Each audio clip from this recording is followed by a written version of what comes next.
दोस्तों नमस्कार। दोस्तों 16 तारीख को यानी कल यूपी की विधानसभा में मुख्यमंत्री आदित्यनाथ ने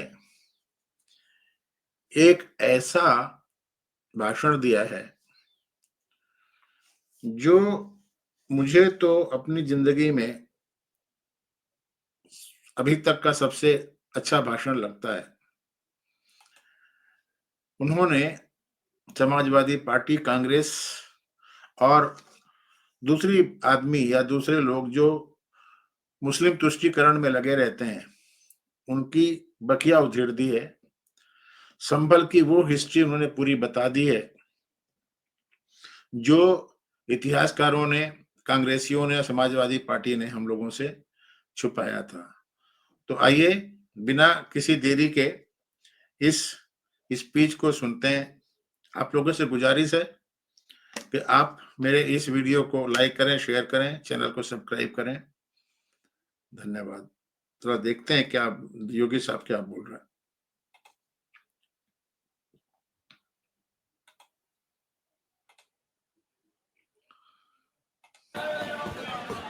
अध्यक्ष जी,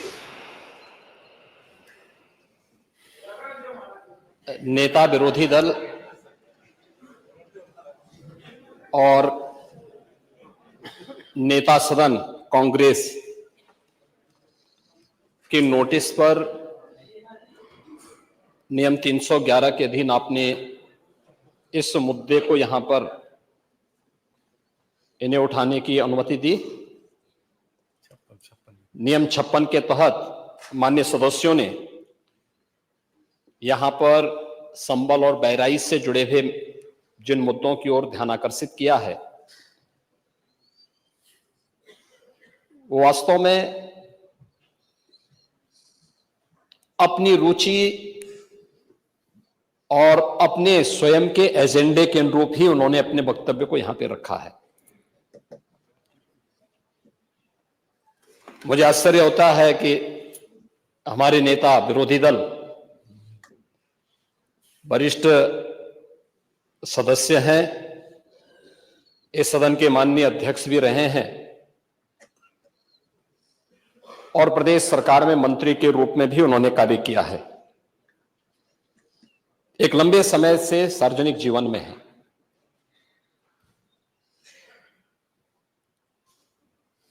बुद्ध को हम भी मानते हैं, लेकिन हमें इस बारे में भी जानना होगा कि एक लंबी परंपरा भारत की है और भारत की उसी परंपरा के अनुरूप भारत की विरासत और विकास के समन्वय के साथ ही सरकार कार्य कर रही है।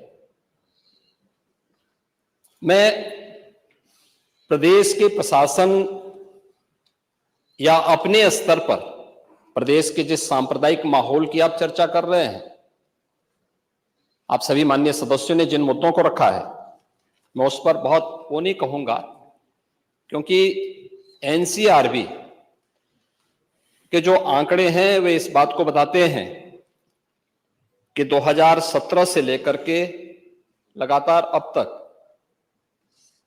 प्रदेश में सांप्रदायिक दंगों की जो स्थिति है उसमें 97 से लेकर 99% तक कमी आई है। ये एनसीआरबी का डाटा है। और जो दो जिसको वास्तव में आप दंगे कहते हैं, ये दंगे उत्तर प्रदेश में 2017 से लेकर के अब तक नहीं हुए हैं। और मैं वही आपके पिछले कार्यकाल के दौरान बताता हूं, 2012 से 2017 के बीच में, ये भी एनसीआरबी के ही डाटा है, प्रदेश में 815 सांप्रदायिक दंगे हुए और 192 लोगों की मौत उसमें हुई है। मैं उस पर चर्चा करूंगा। उससे पहले भी 2007 से 2011 के बीच 616 ऐसे सांप्रदायिक घटनाएं हुई हैं जिनमें 121 लोगों की मौत हुई थी। महोदय, जो बात यहां पर माननीय सदस्य शेखबाल महबूब ने संबल के बारे में लिखा, माननीय सदस्य कुंवर रघुराज प्रताप सिंह जी ने यह बात बहुत स्पष्ट की कि हम तथ्यों को छुपा करके कब तक जनता को गुमराह करेंगे। हर व्यक्ति जानता है कि माननीय न्यायालय के आदेश पे सर्वे का कार्य हो रहा था और सर्वे हो रहा था। दूसरा, मैं आपसे पूछना चाहता हूं, आप पश्चिम में जाएंगे, पता नहीं आप कैसे हैं, आपके पूर्वज भी हो सकता है, और पश्चिम उत्तर प्रदेश के हमारे सभी लोग अपने सामान्य संबोधन में राम राम ही कहते हैं, तो जय श्री राम कहां से सांप्रदायिक संबोधन हो गया? कहां से सांप्रदायिक संबोधन हो गया? हमारे यहां हम जगते हैं, राम ही राम बोलते हैं, मिलते हैं, राम राम का संबोधन होता है, और अंतिम यात्रा में विदा करते हैं तब भी राम नाम सत्य है ही बोलते हैं। राम के बगैर तो हमारा कोई काम ही नहीं है। और अगर जय श्री राम किसी ने बोली दिया तो इसमें उत्तेजना का मतलब, ये नियत आप समझ सकते हैं उस नियत को। ये चढ़ाने वाला नहीं है, ये चढ़ाने वाला नहीं है, ये चढ़ाने वाला नहीं है। एक दूसरा, आपने कुंदरकी की जीत को वोट की लूट बताया। आप एक सदस्य का अपमान कर रहे हैं। आपके सदस्य की तो जमानत जब्त हो गई वहां पे। और क्या ये सच नहीं है? इस समय तो आज डिजिटल मीडिया का है। वहां का पठान, वहां का शेख सब कह रहे साहब हमारे पूर्वज तो हिंदू थे और आप भी, आपके पूर्वज भी हिंदू थे। क्या ये सच नहीं है? और क्या ये सच नहीं है कि देशी और विदेशी मुसलमानों की आपसी भिड़ंत है जो वर्चस्व की लड़ाई को लेकर के वहां चल रहा है? आप लोग सच पे पर्दा डालने का प्रयास कर रहे हैं, लेकिन एक चीज जरा नोट करना कि सूर्य को, चांद को और सत्य को बहुत देर तक छुपा कोई नहीं सकता है, और सत्य जरूर सामने आएगा। और उसी सत्य के बारे में कहा जा रहा है। नेता प्रतिपक्ष कह रहे थे कि वहां की स्थिति ऐसी है कि अगर मंदिर आ भी जाएगा, मंदिर बन जाएगा। मैं कहता हूं, तो बाबरनामा भी कहता है कि हर मंदिर को तोड़ करके एक ढांचा खड़ा किया गया। ये योगी आदित्यनाथ के पास का ही दम है या हिम्मत है जो ऐसी बातें बोल सकते हैं। मैं बोल रहा हूं, मैंने अपनी जिंदगी में ऐसा बिल्कुल सटीक, सपाट, सत्य बोलने वाला कोई पॉलिटिशियन अभी तक नहीं देखा है। बहुत थे, अटल बिहारी वाजपेयी, आडवाणी, ये सारे के सारे मौका परस्त थे। इवन नरेंद्र मोदी, अमित शाह, ये लोग गोलमोल करते रहते हैं, लेकिन योगी की जैसा मिलना मुश्किल है भाई। आप तो एक श्रेष्ठ ब्राह्मण कुल में आपने जन्म लिया है। आप तो भारत के पुराणों की परंपरा पर विश्वास करते हैं।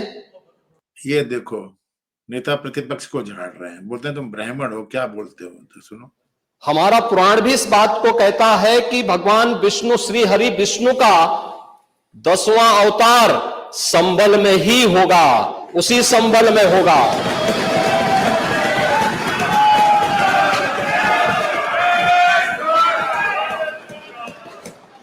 और यह तो केवल सर्वे की बात थी।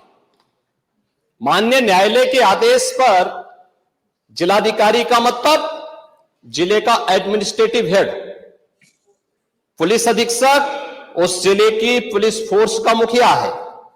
इनका दायित्व है कि शांतिपूर्ण तरीके से किसी सर्वे के कार्यक्रम को वहां पे संपन्न करना, माननीय न्यायालय के आदेश को अक्षरशः अनुपालन करना। और सर्वे 19 नवंबर को भी हुआ, 21 नवंबर को भी हुआ, 24 नवंबर को भी सर्वे का कार्य चल रहा था। क्या यह संभव है नहीं, 21 को संपन्न नहीं हुआ था। ये लगातार सर्वे का काम चल रहा था और सर्वे के कार्य के दौरान पहले 2 दिन कोई भी शांति भंग नहीं हुई। तीसरे दिन जब 23 नवंबर को जुमे की नमाज के पहले और जुमे की नमाज के दौरान जिस प्रकार की तकरीरें दी गई, उन तकरीरों के बाद माहौल खराब हुआ और फिर उसके बाद जिस प्रकार की स्थितियां की गई थी वो सबके सामने है। और इसलिए मैं कह रहा हूं, हमारी सरकार ने तो पहले ही कहा कि हम जुडिशियल कमीशन बनाएंगे। ये एक्ट के अंतर्गत ही कमीशन बना हुआ है। माननीय सदन में उसकी रिपोर्ट भी आएगी। दूध का दूध और पानी का पानी सबके सामने आएगा। मैं केवल एक बात कहना चाहता हूं कि अगर संभल के बारे में हम जब बात करते हैं महोदय, एक लंबा सिलसिला है इस संभल का।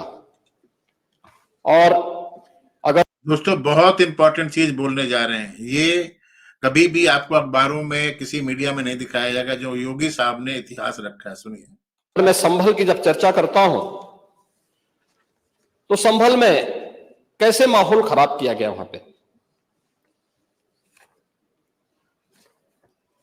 ये संभल में दंगों का जो इतिहास है 1947 से ही प्रारंभ होता है। 1947 में एक मौत होती है। 1948 में 6 लोग मारे जाते हैं। 1958 में भी दंगा होता है। 1962 में भी दंगा होता है। 1976 में भी 5 लोगों की मौत वहां पर हुई थी।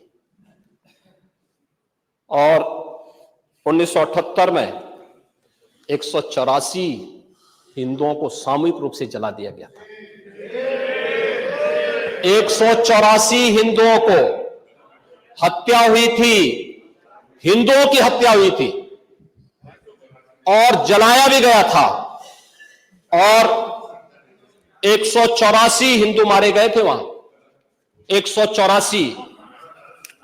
मैं वही तो कह रहा हूं ना, आप उस सच को स्वीकार नहीं करेंगे, आप उस सच्चाई को स्वीकार नहीं करेंगे। और लगातार कई महीनों तक वहां कर्फ्यू था। 1980 में फिर दंगा हुआ था, एक मृत्यु हुई। 1982 में फिर दंगा हुआ, एक मृत्यु हुई। 1986 में 4 लोग मारे गए। और 1990 फिर 1992 में 5 मौतें हुई। 1996 में 2 मौतें हुई। ये लगातार ये सिलसिला चलता रहा। 1947 से लेकर के अब तक 209 हिंदुओं की निर्मम हत्या वहां हुई है संभल के अंदर। 209 हिंदुओं की। और एक भी बार किसी ने उन निर्दोष हिंदुओं के लिए कभी 2 शब्द नहीं कहे, उनके प्रति, उन परिवारों के प्रति संवेदना के शब्द नहीं कहे। महोदय, जो आज घड़ियाली आंसू बहा रहे हैं, ये लोग कभी भी उन निर्दोष हिंदुओं के बारे में कभी 2 शब्द नहीं कहे। वहां पर 1978 में जो दंगा हुआ था महोदय, किस प्रकार की स्थिति थी। एक वैश्य जिसने सबको उधार दे रखा था पैसा, और इस बात को मानता था कि साहब मैं तो सबको पैसा देता हूं, मेरे यहां तो सब व्यवसाय के साथ जुड़े हुए हैं। अगल बगल के हिंदू दंगा होने के बाद उनके घर में इकट्ठे होते हैं। इकट्ठा होने के बाद उनको घेर लिया जाता है। घेरने के बाद वो बोलते हैं, भाई आप हमें क्यों घेर रहे हैं? कहा जाता है, नहीं, क्योंकि तुम इन हाथों से पैसा मांगोगे, इसलिए उनके हाथ काटे जाते हैं।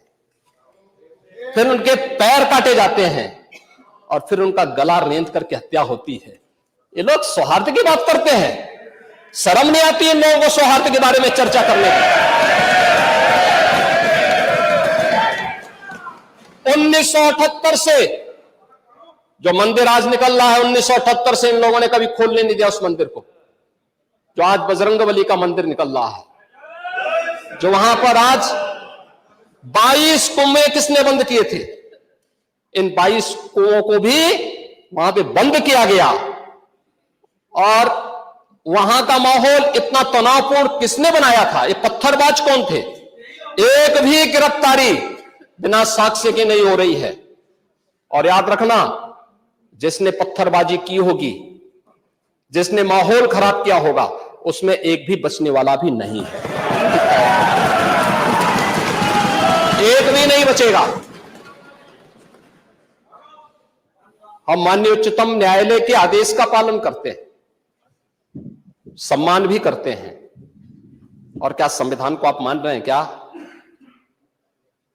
आप लोग संविधान के प्रति सचमुच वचनबद्ध हैं?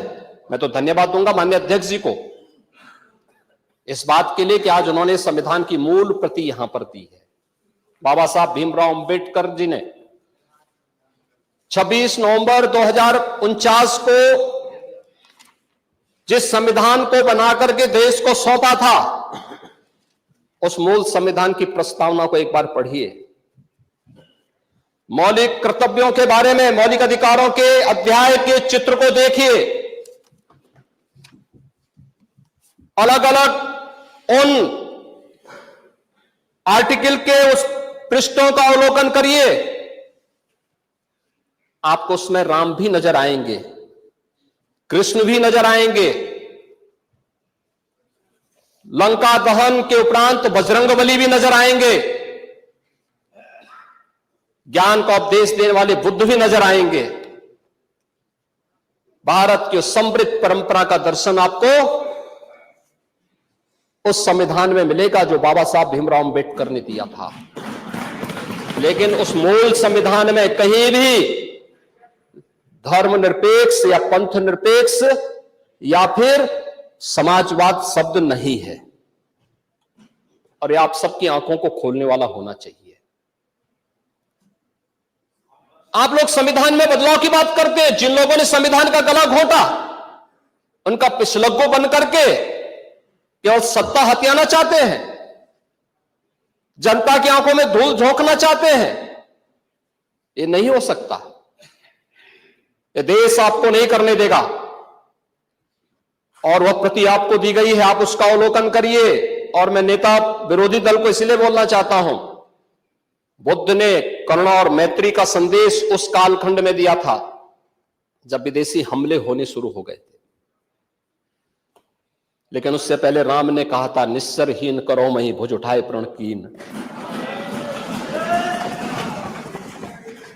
उससे पहले भगवान कृष्ण ने भी कहा था, परित्राणाय साधूनाम विनाशाय च दुष्कृताम।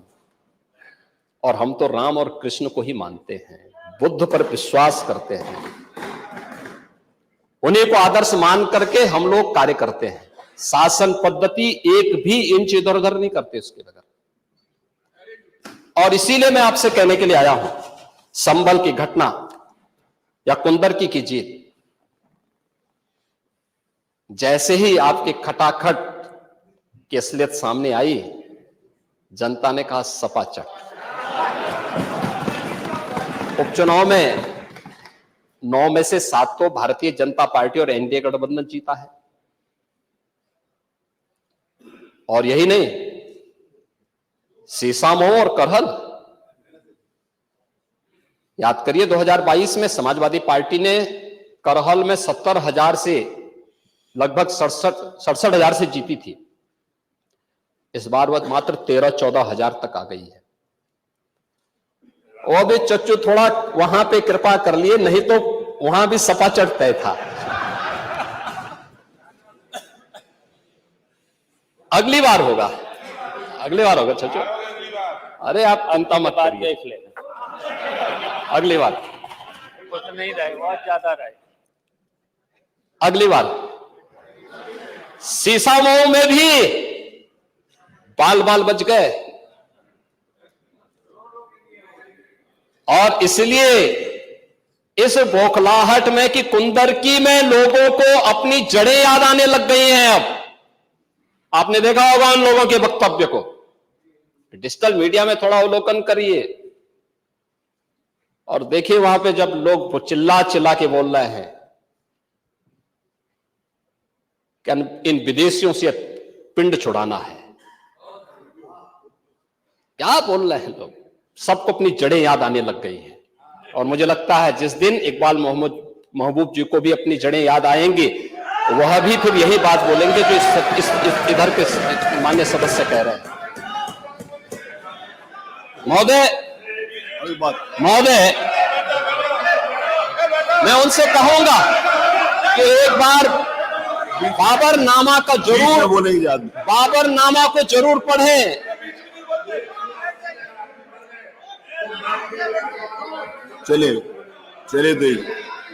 चलिए वो जो बात कही बाबरनामा को जरूर एक बार पढ़ें। आप मंत्री जी बोल रहे हैं, आप प्लीज बैठे।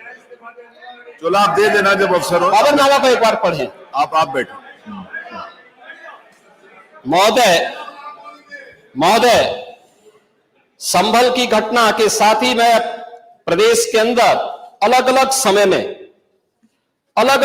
में जो दंगे अलग अलग समय में हुए हैं, 1972 में आगरा में दंगा हुआ, 19 लोग मरे थे। आजमगढ़ में 1972 में दंगा हुआ, 3 लोग मरे थे। बहराइच में 1973 में दंगा हुआ, 1 व्यक्ति की मौत हुई थी। गोंडा में 1973 में दंगा हुआ, 1 व्यक्ति की मौत हुई। प्रयागराज में 1973 में एक दंगा हुआ, 2 लोगों की मौत हुई। मेरठ में 1973 में दंगा हुआ, 8 लोगों की मौत हुई। आगरा में फिर 1974 में दंगा हुआ, 1 व्यक्ति की मौत हुई। पीलीभीत में 1974 में दंगा हुआ, 3 लोगों की मौत हुई। कानपुर में 1975 में दंगा हुआ, 2 लोगों की मौत हुई। मुरादाबाद में 1976 में दंगा हुआ, 3 लोगों की मौत हुई।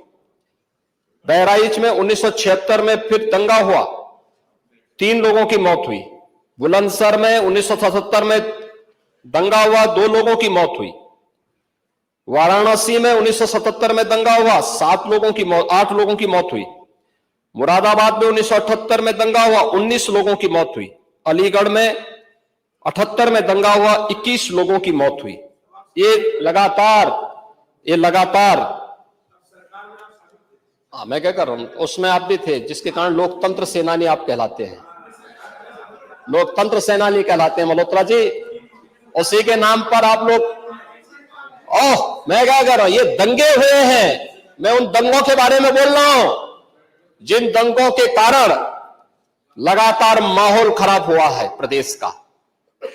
और आज प्रदेश के अंदर सुरक्षा का जो एक माहौल है, कानून व्यवस्था की जो एक स्थिति पैदा हुई है, लोगों को सुरक्षा पे विश्वास है, कानून व्यवस्था पर विश्वास है, उसी का परिणाम है कि 40 लाख करोड़ रुपए का निवेश का प्रस्ताव उत्तर प्रदेश को प्राप्त होता है। इतना निवेश, इंफ्रास्ट्रक्चर का एक कार्य, रोड की, रेलवे की, एयर कनेक्टिविटी की, ये उसी का परिणाम है जो सरकार कर रही है और लगातार उसको कर रही है। महोदय, मैं केवल ये कहना चाहूंगा कि आखिर मैं नेता विरोधी दल से ये पूछना चाहता हूं कि अगर हमारा कोई पर्व और त्योहार है या किसी का भी है, मुहर्रम का जुलूस हो या फिर कोई भी अन्य मुस्लिम समाज का कोई पर्व और त्योहार का कोई जुलूस, वो हिंदू मोहल्ले से सुरक्षित निकल जाता है, कोई दिक्कत नहीं होती, मंदिर के सामने से भी निकल जाता है, कोई समस्या नहीं होती। लेकिन इस समस्या केवल वहीं पे क्यों खड़ी होती है जब कोई हिंदू शोभा यात्रा किसी मस्जिद के सामने से, किसी मुस्लिम बाहुल्य क्षेत्र से निकलती है, तब क्यों तनाव पैदा हो जाता है? तभी क्यों झंडा लगाने में क्या समस्या आ रही है? क्या भारत की धरती पे केसरिया झंडा नहीं लग सकता? क्यों नहीं लग सकता? क्यों नहीं लग सकता? मैं यही पूछना चाहता हूं, आखिर ये दंगे क्यों किए जाते हैं? और बहराइच का मामला, महाराजगंज उस कस्बे का, जहां के बारे में आप कह रहे हैं कि लगातार मुस्लिम बस्ती थी, मोना जी ने भी इस बात को कहा कि बस्ती थी, प्रशासन नहीं था, 4 कंपनियां पुलिस थी वहां पे, और दंगा सड़क पे नहीं हो रहा था, गोली घर के अंदर से चल रही थी। इस निर्दोष राम गोपाल मिश्रा की हत्या हुई और घर के अंदर से गोली चला करके उसकी निर्मम हत्या की गई। हमें इस सच्चाई को स्वीकार करना चाहिए। ये दंगा सड़क पे आमने सामने नहीं था। अगर पुलिस घर के अंदर घुसती तो लोग फिर कुछ और आरोप लगाते। पुलिस ने बचाव करने का अपना प्रयास किया, 4 कंपनियां वहां पे थी, और आप कह रहे हैं कि माननीय मोना जी ने भी कहा कि भारतीय जनता पार्टी के विधायक ने आरोप लगाए। भारतीय जनता पार्टी के विधायक ने इस हल्दी की घटना को लेकर के नहीं, इस महाराजगंज कस्बे की घटना को लेकर के नहीं, ये उस समय बहराइच कस्बे में थे, और बहराइच कस्बे में इनकी गाड़ी पर हमला हुआ, जो वहां से 30-35 किलोमीटर दूर है। वहां पे एक पथराव हुआ था। मैंने भी इनको कहा था, मैंने कहा देखो तुम्हारे उस क्षेत्र में दंगा हुआ है, तुम वहां तत्काल जाओ, लोगों को कंट्रोल करो। लेकिन उसको कैसे तोड़ मरोड़ करके प्रस्तुत किया जा रहा है। इन्होंने जो तहरीर दी वो दूसरे मामले में दी है, उसका इस घटना से कोई लेना देना नहीं, लेकिन उसको किस तरीके से जोड़ करके देखा जा रहा है। एक जिले में दूरी होती है, इसमें बहराइच से आपको भी वहां जाने में समय लगा होगा, और उस दूरी को आपने देखा होगा, तो ये उतनी ही दूरी है। उस घटना को उससे नहीं जोड़ के देखा जा सकता। लेकिन मैं पूछना चाहता हूं कि हिंदू मोहल्ले से और हिंदू मंदिर के सामने से मुस्लिम जुलूस निकल सकता है, तो मुस्लिम मोहल्ले और मस्जिद के सामने से कोई हिंदू शोभा यात्रा क्यों नहीं निकल सकती? क्यों नहीं निकल सकती? और यहीं पे विवाद शुरू होता है। यानी आप चाहते हैं कि आपके पर्व और त्योहार तो शांतिपूर्ण तरीके से मनाए जाए। कौन नहीं कहता भी? आपके संबल में थे शिया सुन्नी का भी विवाद हुआ था 1976 में। पूरा विवाद तो शिया सुन्नी का था। उस समय जामा मस्जिद के कब्जे को लेकर के इसी बात का विवाद था। आप इस सच को धूल मत डालिए उस सच पे। और लखनऊ का शिया सुन्नी विवाद ये भारतीय जनता पार्टी की सरकार के समय ही समाप्त हुआ है। आप लोग तो लड़ाते थे, यहां पे शिया और सुन्नी को भी लड़ाते थे, क्योंकि आपकी तो शुरू से ही राजनीति थी बांटने की और फिर कटवाने की। और इसलिए हमने कहा कि न बटेंगे और न कटेंगे, हम न बटेंगे और न कटेंगे। मुझे आश्चर्य होता है, अपने को शिक्षक कहते हैं श्री संग्राम सिंह यादव। हाँ, सच को स्वीकार करने की सामर्थ्य नहीं, इसलिए चले गए। आप देखें, एक दोहरे चरित्र के व्यक्ति के द्वारा जो अपनी कुछ पंक्तियां पहले लिखी गई हैं और बाद में उसका चरित्र कैसे बदला है, मोहम्मद अल्लामा इकबाल के बारे में वही कहते हैं। यानी जो पहले कहते थे, उन्होंने क्या बात कही थी बाद में? मुस्लिम हैं हम, वतन हैं सारा जहां हमारा, चीन वो अरब हमारा, हिंदुस्तान हमारा, तौहीद की अमानत सीनों में है हमारे। दुनिया के बुत कंधों में पहले वह घर खुदा का, तेगों के साये में हम पलकर जमा हुए हैं। मकरीब की वादियों में गूंजी अजा हमारी, बातिल में दबने वाले हे आसमां नहीं हम, हे गुलस्ता ये अब्दुल्लस वो दिन है याद तुझको, ये मौज ये दजला तू भी पहचानती है हमको, ये अर्ज ये पाग तेरी हुर्मत पे कट मरे हम, सालार ये कार्रवाई है, मीर ये हिजाज अपना, इकबाल का तराना, बाग ये दरा है गोया, मुस्लिम है हम वतन है सारा जहां हमारा। अब आप मुझे बताओ, क्या इकबाल को आप अपना आदर्श मानते हैं क्या? इस इकबाल को मानेंगे क्या? वो अपने को पेशे से शिक्षक कहते हैं। ऐसे शिक्षक छात्रों को पढ़ाएंगे तो दुर्गति कराएंगे ही कराएंगे। यानी इकबाल की एक कविता को यहां पे पढ़ करके और वास्तविक सच से आप धूल डाल करके उसको छुपा नहीं सकते हैं। और मैं इसीलिए कहना चाहूंगा कि महोदय, प्रशासन ने पूरी कार्रवाई की है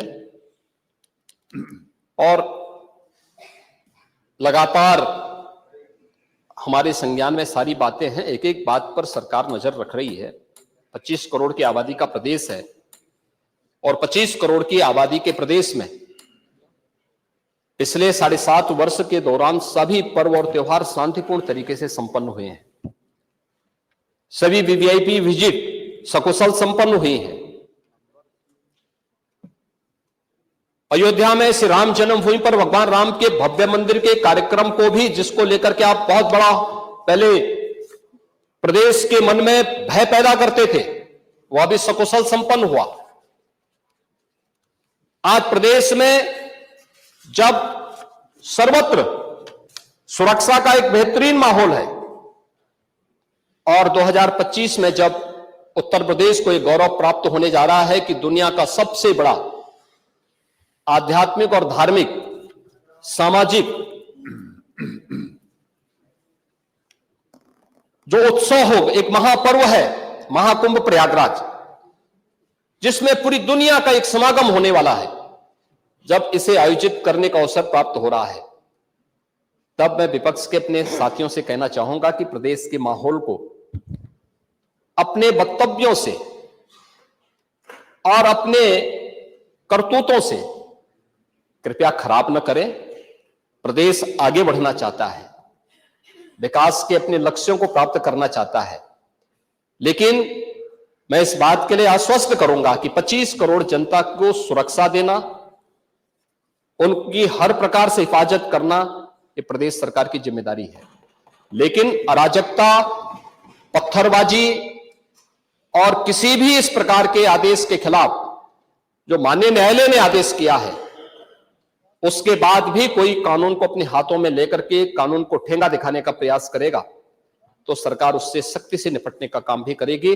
और वही सख्ती वहां पर आवश्यक है जहां पर लोगों ने माहौल खराब करने का प्रयास किया है। एक भी निर्दोष नहीं जाएगा। जितने भी विजुअल्स होंगे उसके वीडियो फुटेज है, गोली चलाते हुए, कट्टा लहराते हुए, तलाशी के दौरान पत्थरबाजी करते हुए, घरों के छतों के ऊपर जो पत्थर रखे गए हैं, ये सारी विजुअल्स हमारे पास हैं और उसके अनुरूप ही कार्रवाई होगी। हां, ये जरूर आश्वस्त करते हैं कोई निर्दोष के खिलाफ कोई कार्रवाई नहीं होने वाली, अब तक नहीं हुई है, आगे भी नहीं होगी। लेकिन कोई दोषी होगा उसको कोई बचा भी नहीं पाएगा। यह भी मैं इस सदन के माध्यम से पूरे प्रदेश के अंदर बहुत स्पष्टता के साथ कहना चाहूंगा कि सरकार की जीरो टॉलरेंस की नीति पहले दिन से है। अपराध और अपराधियों के प्रति, दंगों और दंगाइयों के प्रति वही जीरो टॉलरेंस की नीति के साथ सरकार कार्य करेगी। इन दोनों मामलों में राजनीति की बजाय हमें समग्रता की दृष्टि से देखना होगा। और समग्रता की दृष्टि से ये जो मैंने पहले माननीय नेता विरोधी दल को कहा कि आखिर ये कहां लिखा है संविधान में कि किसी मुस्लिम बाहुल्य क्षेत्र में हिंदू शोभा यात्रा नहीं निकल सकती, और जब आप रोकते हैं तभी हिंदू पक्ष से भी रिएक्शन आता है कि साहब हम भी नहीं जाने देंगे। मुझे आश्चर्य होता है इन बातों को लेकर के कि मस्जिद के सामने से नहीं निकलने देंगे। क्यों नहीं निकलने देंगे? ये सड़क क्या किसी की है क्या? ये सार्वजनिक मार्ग है, कैसे आप रोक सकते हैं? परंपरागत बहराइच में भी परंपरागत जुलूस था, परंपरागत जुलूस था। वही मैं कह रहा हूं, परंपरागत जुलूस था और उसी परंपरागत जुलूस को आगे बढ़ाने के लिए सारे कार्यक्रम संपन्न हुए थे, आगे भी संपन्न होंगे। लेकिन ये चीजें तय करना, ये कहना कि उत्तेजक नारे लगाए जा रहे थे, जय श्री राम का नारा उत्तेजक नहीं है, ये हमारी श्रद्धा का नारा है, हमारी आस्था का प्रतीक है। कल मैं आपसे कहूंगा कि अल्लाह वो अकबर का जो स्लोगन है ये हमें अच्छा नहीं लगता, नहीं आपको हम रोकें तो क्या आपको अच्छा लगेगा? नहीं, आपको नहीं, मुझे मतलब होने की आवश्यकता ही नहीं, मुझे आवश्यकता ही नहीं इसकी, नहीं, मुझे इसकी आवश्यकता ही नहीं है, मुझे इसकी आवश्यकता ही नहीं, क्योंकि मेरी तो विरासत इतनी लंबी चौड़ी है, इतनी प्राचीन है कि मैं उस परंपरा को ही लेकर के चले जाऊं। मैं जय श्री राम का नारा, हर हर महादेव का नारा और राधे राधे राधे राधे के संबोधन से ही अपना पूरा जीवन काट सकता हूं। मुझे किसी और स्लोगन की आवश्यकता ही नहीं है, मुझे कोई अन्य नारे की आवश्यकता ही नहीं है, कोई संबोधन की आवश्यकता नहीं। लेकिन मैं आपसे कहना चाहता हूं, कल कोई आपसे कहेगा, कोई हिंदू भी ये कहेगा कि साहब हमें भी परेशानी है, आप लोग मत बोलिए, क्या आपको अच्छा लगेगा? और कोई भजन गाया जा रहा है, श्री निरंजन बीसी।